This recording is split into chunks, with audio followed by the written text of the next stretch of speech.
Matter के अंदर मुझे ऐसा पर्सनली लगता है जो इन्वेस्टिगेशन हो रहा है वो प्रॉपर वे में नहीं हो रहा है। जब एमएलसी हुआ तो वहाँ पे ये बताया गया कि चाचा को ब्लड प्रेशर हिट हो रहा है और उनके जितने भी आगे की रिपोर्ट्स है वो ये हॉस्पिटल में हो नहीं सकती है। आप जाइए शिवाजी हॉस्पिटल का ऑप्थल का जो आई का था इशू था वो रिपोर्ट्स निकाली गई। वहाँ के जो सीएमओ है उन्होंने उस रिपोर्ट्स के बाद कहा कि मैटर ग्रेव मैटर है। चाचा को जो इंजरीज है वो बड़ी है और ये उनका जो इलाज है वो साइन हॉस्पिटल में प्रॉपरली हुआ जाएगा और साइन हॉस्पिटल में उनके हालात देख के उनको आईसीयू में एडमिट किया जाता है। और आज भी वो लोग जेल में जुडिशल कस्टडी में है। तो तकरीबन 20 दिन हो गए ये दो आरोपी जुडिशल कस्टडी में है। हमने जितना हो सके मेरिट पे आर्ग्यूमेंट भी किया, हमने जज को बताया कि मैटर की ग्रेविटी क्या है और प्राइमा फेसी है, वीडियोस भी अवेलेबल है, सारी चीज़ रिकॉर्ड पे है। और रही बात अभी जो उनकी हम अपोज कर रहे हैं उसका मेन रीज़न ये है कि अभी ये इनिशियल स्टेट है, यहाँ पे अभी तक का चार्जशीट फाइल नहीं हुई है, ना कोई भी टेस्टिमनी को एग्जामिनेशन किया गया है। तो अभी अगर ये बाहर आते हैं तो पॉसिबिलिटी है टेम्परिंग और हैम्परिंग ऑफ विटनेस।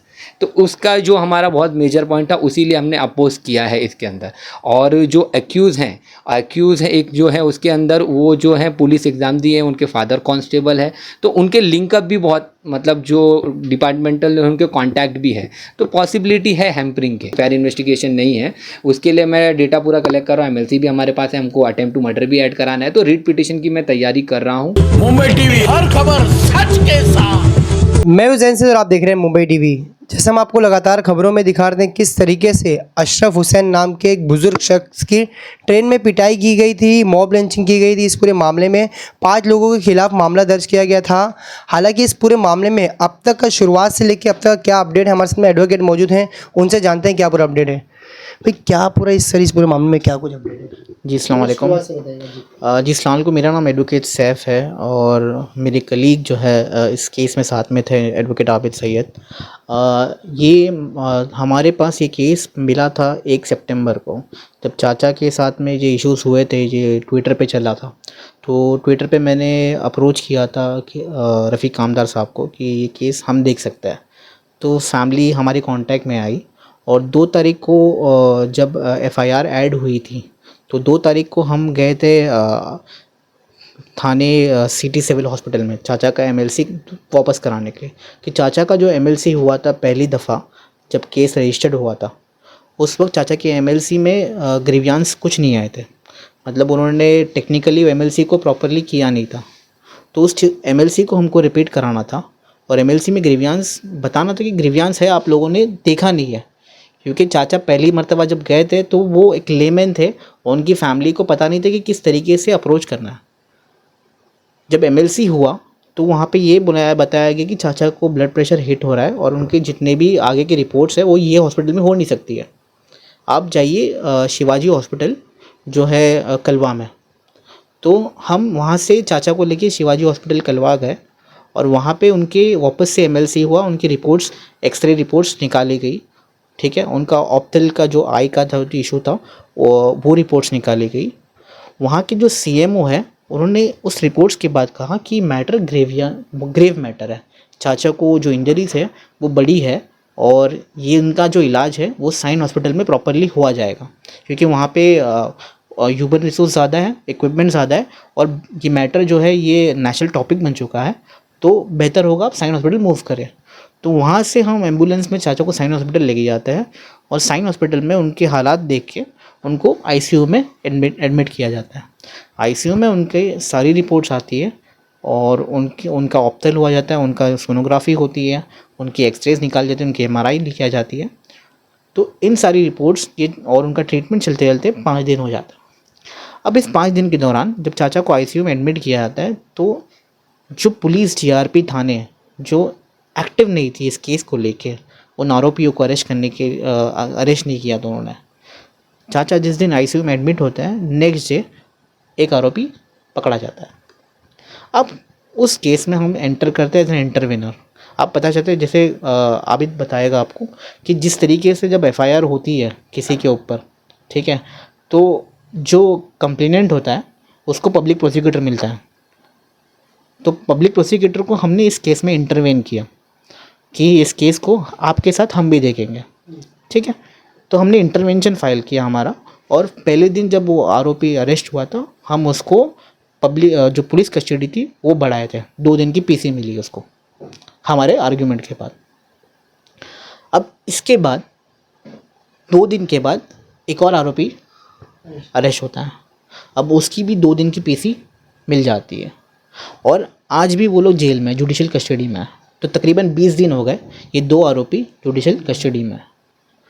अब इसके बाद आज ये जो 3 आरोपी थे, जिन्होंने पहले जो 3 आरोपी थे जिनको पकड़ा गया था, जब एफआईआर जो थी नॉर्मल बेलेबल सेक्शंस हुई थी, तो वो बेलेबल सेक्शन पे उनको बेल मिल गई थी।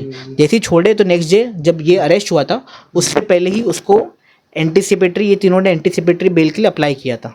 तो वहाँ पे उनको इंटरिम रिलीफ मिला था कि नो कोरेसिव एक्शन, मतलब वहाँ पे आप इन लोगों को अरेस्ट ना कीजिए। तो आज वो तीनों का बेल की डेट थी एंटीसिपेटरी की, और ये जो 2 जो अरेस्ट हुए थे उनकी डेट थी। तो आज हमारा आर्ग्यूमेंट्स हुआ। आर्ग्यूमेंट्स के बारे में आबिद सैयद आपको बताएंगे कि क्या हुआ आर्ग्यूमेंट्स में हमारे साथ। अभी भाई क्या कुछ ऐसा तथ्य आप लोग की तरफ से रखा गया है, और क्या लगता है आपको जो जिस तरीके से इन्होंने अभी एबी अदालत आए इंटरिम बेल का, तो क्या लगता है? देखो, अस्सलाम वालेकुम, मेरा नाम एडवोकेट हाफिज़ सईद है। देखिए, मैटर ऐसा है कि इस मैटर के अंदर मुझे ऐसा पर्सनली लगता है जो इन्वेस्टिगेशन हो रहा है वो प्रॉपर वे में नहीं हो रहा है। और उसकी बोलने इसलिए मैं चाहता हूँ क्योंकि जब इन लोग ने एंटीसिपेटरी मूव किया, ठीक है, वो टाइम पे आयो हमारे कांटेक्ट में थे, और 4th अक्यूज़ जो अरेस्ट हो चुका था सुरेश यादव, उसके हम रिमांड स्टेज पे हम अपोज कर रहे थे।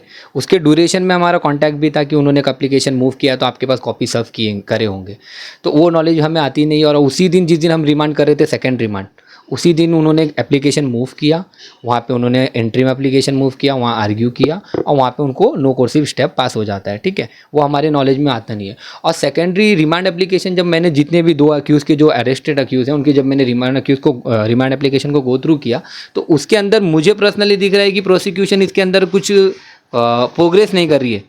तो उसी कारण उनको जुडिशल कस्टडी तो ऑफ कोर्स मिलना ही, क्योंकि उसके अंदर प्रोग्रेस हो नहीं रहा है, तो लीगली जो हमारे पास कोई रेमेडीज़ रहती नहीं है। और रही बात आज की, तो आज की बात में ये है कि आज जो बेल एप्लीकेशन उन्होंने मूव किया था, जो कस्टडी में अक्यूज़ हैं, ठीक है, उनका बेल एप्लीकेशन था, और 3 अक्यूज़ जो हैं एंटीसिपेटरी पे थे, उन लोगों ने उनका एंटीसिपेटरी का एप्लीकेशन भी आज रखा था। अब उसके अंदर जो हमने आर्ग्यूमेंट किया और हमने अपोज किया उसको अच्छी तरीके से, बल्कि इनके अंदर डिफेंस ने बहुत सी जगह पे ऐसे आर्ग्यूमेंट का सबमिशन किया जो मेरिट पे नहीं था। हमने जितना हो सके मेरिट पे आर्ग्यूमेंट भी किया, हमने जज को बताया कि मैटर की ग्रेविटी क्या है, और प्राइमा फेसी है, वीडियोस भी अवेलेबल है, सारी चीज़ रिकॉर्ड पे है। और रही बात अभी जो उनकी हम अपोज कर रहे हैं, उसका मेन रीज़न ये है कि अभी ये इनिशियल स्टेट है, यहाँ पे अभी तक का चार्जशीट फाइल नहीं हुई है, ना कोई भी टेस्टिमनी को एग्जामिनेशन किया गया है। तो अभी अगर ये बाहर आते हैं तो पॉसिबिलिटी है टेम्परिंग और हैम्परिंग ऑफ विटनेस, तो उसका जो हमारा बहुत मेजर पॉइंट था, उसीलिए हमने अपोज किया है इसके अंदर। और जो अक्यूज़ हैं एक जो है उसके अंदर वो जो है पुलिस एग्ज़ाम दिए हैं, उनके फादर कांस्टेबल है, तो उनके लिंकअप भी बहुत, मतलब जो डिपार्टमेंटल उनके कांटेक्ट भी है, तो पॉसिबिलिटी है हैम्परिंग के। तो आज जो 3 एंटीसिपेटरी मूव हुआ था उसके अंदर ऑर्डर के लिए रखा है 26 को, और एक बेल एप्लीकेशन जो सुरेश यादव 4 अक्यूज़ हैं उनका भी एप्लीकेशन आर्ग्यू हुआ, उनको भी 26 को रखा है। बट जो देवेंद्र का सोनाने जो हैं उनका जो एप्लीकेशन था, कहते हैं उनकी कॉपी सब नहीं होती, इसके लिए उनका एप्लीकेशन कल रखा है आर्ग्यूमेंट के लिए। तो अभी तक केस के अंदर यही अपडेट है। और इंशाल्लाह इसके अलावा रही बात जो मैंने बोला कि फेयर इन्वेस्टिगेशन नहीं है, उसके लिए मैं डेटा पूरा कलेक्ट कर रहा हूँ, MLC भी हमारे पास है, हमको अटेम्प्ट टू मर्डर भी ऐड कराना है, तो रिट पिटिशन की मैं तैयारी कर रहा हूँ। और इंशाल्लाह बहुत जल्दी हम रिट पिटिशन भी फाइल करेंगे और इसकी फेयर इन्वेस्टिगेशन की डिमांड करेंगे। जब तक जो सीनियर सिटीजन है उनको जस्टिस मिलना चाहिए और फेयर इन्वेस्टिगेशन होना चाहिए और प्रॉपर वे में होना चाहिए। और ये जो GRPF जो है वो आपको पता है कि उनके ऊपर इन्फ्लुएंस कितना ईजिली बिल्डअप हो सकता है। तो आपकी मांग क्या है, इस केस को किसका क्या ट्रांसफ़र करना है या कुछ? देखो, हम बेसिकली हमारी मांग यही है, हम अथॉरिटी को भी इसके अंदर जो प्रोसीजर ऑफ लॉ होता है उसको फॉलो करेंगे। जो कंसर्न ऑफिसर्स हैं उनको भी हम रिटर्न एप्लीकेशन देंगे कि हमारी डिमांड है कि इसको एटलीस्ट क्राइम ब्रांच को फॉरवर्ड किया जाए। इन केस अगर हमको वहाँ से पॉजिटिव रिस्पॉन्ड नहीं आता है तो we are ready to file writ petition. अच्छा, ऐसे केस में हम अक्सर देखते हैं राजनीति होती है, मीडिया ट्रायल होता है, तो ऐसे केस कितना प्रभावित करता है? देखिए मीडिया ट्रायल देखो कि कुछ ऐसा मैंने भी बहुत से मीडियाज़ में देखा कि जो मैटर कुछ और है बट वो दिखा कुछ और रहे हैं।